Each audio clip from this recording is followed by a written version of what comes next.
பெண்களை எடுத்துக்கிட்டா மாதம் 1000 ரூபாய் மகளிர் உரிமை தொகை, மகளிர் விடியல் பயணம் போன்ற திட்டங்கள். மாணவர்கள் எடுத்துக்கிட்டா புதுமை பெண் தமிழ் புதல்வன் மூலமா கல்லூரி மாணவ மாணவியருக்கு மாதம் 1000 ரூபாய் தரோம். நான் முதல்ல திறன் பயிற்சிகளை கொடுக்கிறோம். இப்போ லேப்டாப் கொடுத்துக்கிட்டு இருக்கிறோம்.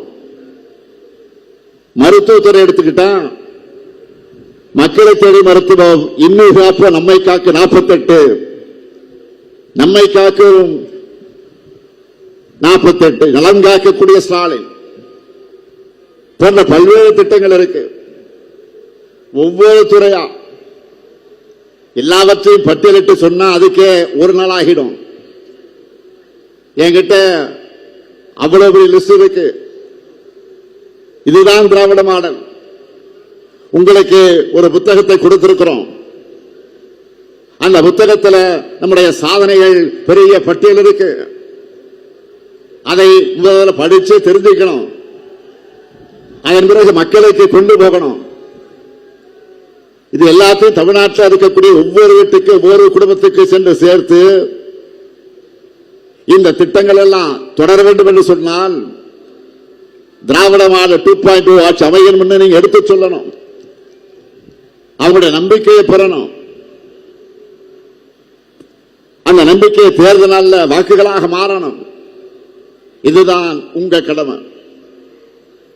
வெல்லும் தமிழ் பெண்கள் ஸ்டாலின் மகளிர் படை என்று பெயர்ல ஏற்கனவே கழக மகளிர் வீடு வீடாக போய் பிரச்சாரத்தில் கிளக்கிட்டு இருக்காங்க.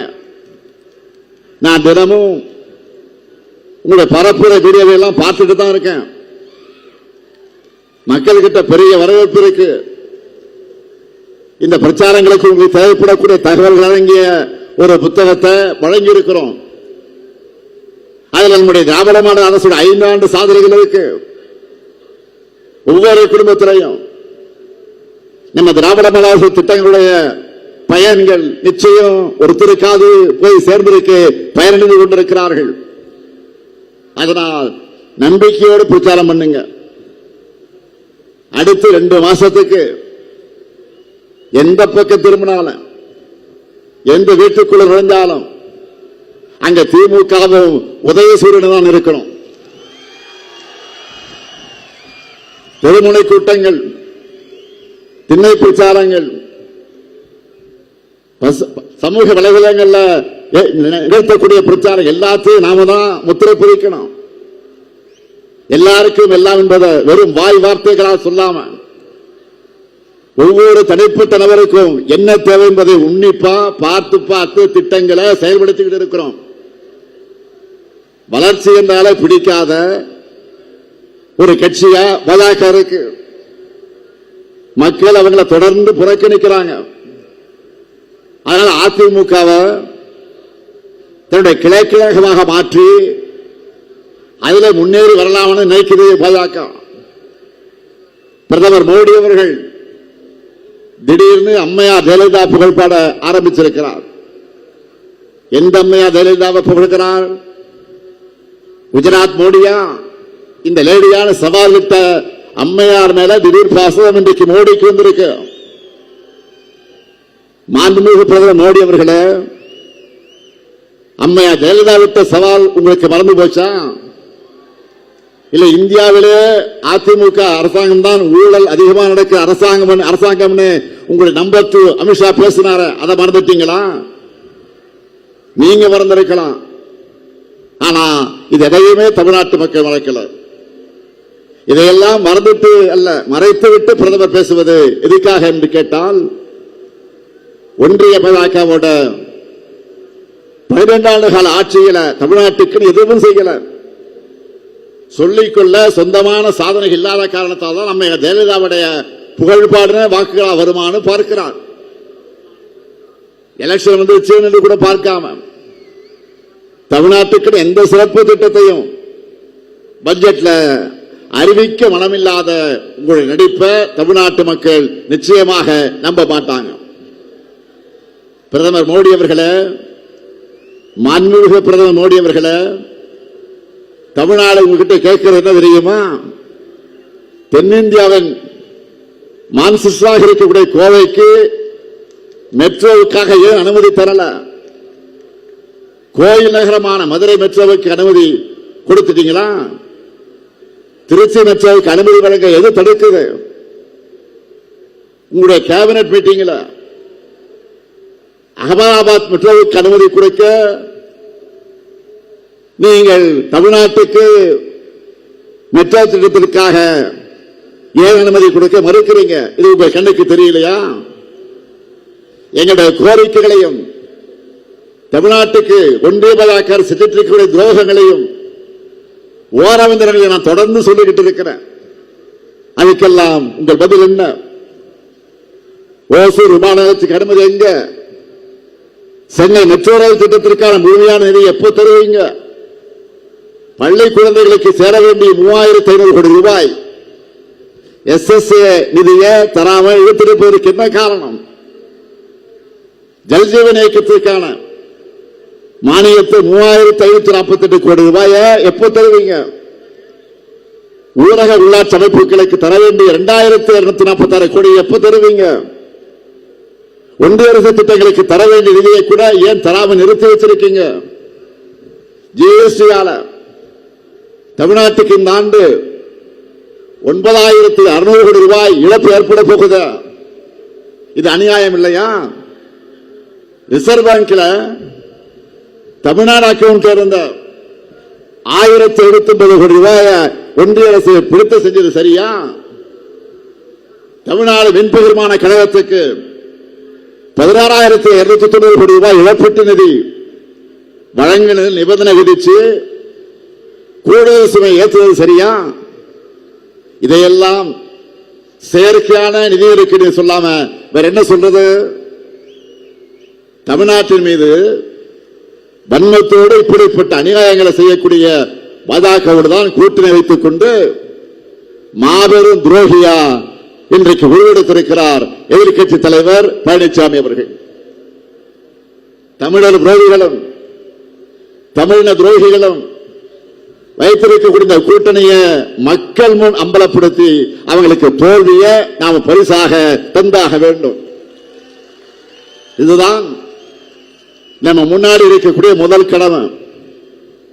பொதுவா தேர்தல் கூட்டணியோட ஆயுட்காலம் ரொம்ப குறைவு. ஆனா திமுக தலைமையிலான நம்ம கூட்டணி அதை உடைச்சிருக்கிறோம்.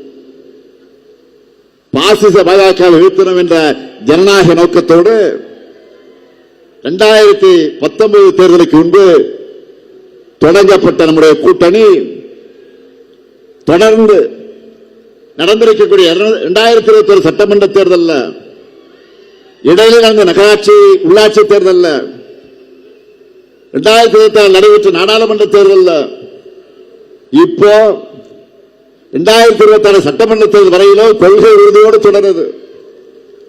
எனக்கு தெரிஞ்சு தமிழ்நாட்டின் தேர்தல் வரலாற்றில் இவ்வளவு நீண்ட கால ஒற்றுமையோடு ஒரு கூட்டணி தொடர்வது இதுதான் முதல் முறை. வளர்ச்சியிலும் சாதனை திட்டங்கள் மட்டுமல்ல, கூட்டணியிலும் நாம் வரலாறு படைத்திருக்கிறோம். வெல்வோம் ஒன்றாக. ஒவ்வொரு கூட்டத்திலும் ஏன் சொல்றேன்னா, கொள்கையிலும் வெல்வோம் ஒன்றாக என்ற பொருளையும் சேர்த்துத்தான் அப்படி சொல்றேன். அண்மையில் எதிர்க்கட்சி தலைவர் திரு பழனிசாமி அவர்கள் என்ன பேசினார்னு பாத்தீங்களா? தேர்தலுக்காக தான் அவங்க கூட்டணியா அமைச்சிருக்காங்களாம். சர்க்கஸ் முடிஞ்சதை எப்படி கூடாரத்தை பிரிச்சு விடாங்களோ அதே மாதிரி தேர்தல் முடிஞ்சதோ இவங்க மறுபடியும் ஆளுக்கு ஒரு பக்கமாக பிரிஞ்சு தங்களுடைய நாடகத்தை கண்டினியூ பண்ணுவாங்க. இப்படிப்பட்ட என்டிஏ சர்க்கஸ் ரிங் மாஸ்டர் தான் பாஜக. அவங்க சொன்னபடி தமிழ்நாட்டு மக்கள் முன்னால் வித்தை காட்டு போறதான் பழனிசாமி. பழனிசாமி அவர்கள் தான் என்ன பேசணும், தான் என்ன பேசணும் தெரிஞ்சுதான் பேசுறாரு. எனக்கு புரியல. அவர் லேபரா ஜாயின் பண்ணி இருக்கக்கூடிய ஓனரோட தலைமையிலான கூட்டணி கொள்கை இல்லாத கூட்டணி, சந்தர்ப்பவாத கூட்டணி. அதை அவரே மக்கள்கிட்ட ஒப்புத வாக்கியமாக கொடுத்திருக்கிறார். 10 தோல்வி பழனிசாமி அவர்களை நீங்கள் மைண்ட் வாய்ஸ் நினைச்சு சத்தமா பேசிட்டீங்க. என்டிஏ கூட்டணி தேர்தலுக்காக அமைக்கப்பட்ட கூட்டணி மட்டுமல்ல, வாக்குகளிலிருந்து தன்னையும் சொந்தக்காரர்களையும் காப்பாற்றிக் கொள்ள பழனிசாமி சுயநலத்தோடு இணைந்திருக்கக்கூடிய கூட்டணி. எப்பெல்லாம் தனக்கு பிரச்சனை வருதோ அப்பெல்லாம் டெல்லிக்கு கார்ல போய் மாறி மாறி போய் சரணாகதி அடைகிறது அவருக்கு பழக்கமானது இருக்கும். நாம் அப்படியா ஒரு கொள்கையில உறுதியா நின்று போராடுகிறோம். இப்ப கூட பாருங்க, டெல்லி முதலமைச்சராக இருந்த அரவிந்த் கெஜ்ரிவால் மேல பொய் வழக்கு போட்டு சிறையில் அடிச்சாங்க. நேர்மையா நேர்வழியில தேர்தலை எதிர்கொள்ள துணிச்சல் இல்லாம கோடைத்தரமா நடந்துகிட்டாங்க. இன்னைக்கு என்ன தீர்ப்பு? அந்த வழக்கில் எந்த முகாந்திரம் இல்லைன்னு சொல்லி நீதிமன்றம் சொல்லிடுச்சு. மரியாதைக்குரிய அரவிந்த் கெஜ்ரிவால் அவர்களும் அவர் கட்சியை சார்ந்த மனிஷ் அகர்வாலும் சிறையில கழிச்சிருக்கக்கூடிய நாட்களை பாஜக திரும்ப தர முடியுமா? மீண்டும் டெல்லியில் தேர்தல் நடத்த முடியுமா? இதே பார்முலாவை தான் தமிழ்நாட்டில் செய்ய நினைக்கிறாங்க. தன்னுடைய ஏவல் அமைப்புகளை வச்சு நம்ம மிரட்ட பார்க்கிறாங்க. உங்களுடைய அரட்டல் மிரட்டலுக்கு பயப்படாங்க. அடிமையும் இல்ல, கோழையும் இல்ல. தைரியமாக உங்களை எதிர்கொள்வோம். அதனால்தான் மக்கள் மட்டுமில்லாம பல கட்சிகளும் நம்ம நம்பிக்கை வச்சு நம்ம கூட்டணியில் இணைகிறாங்க.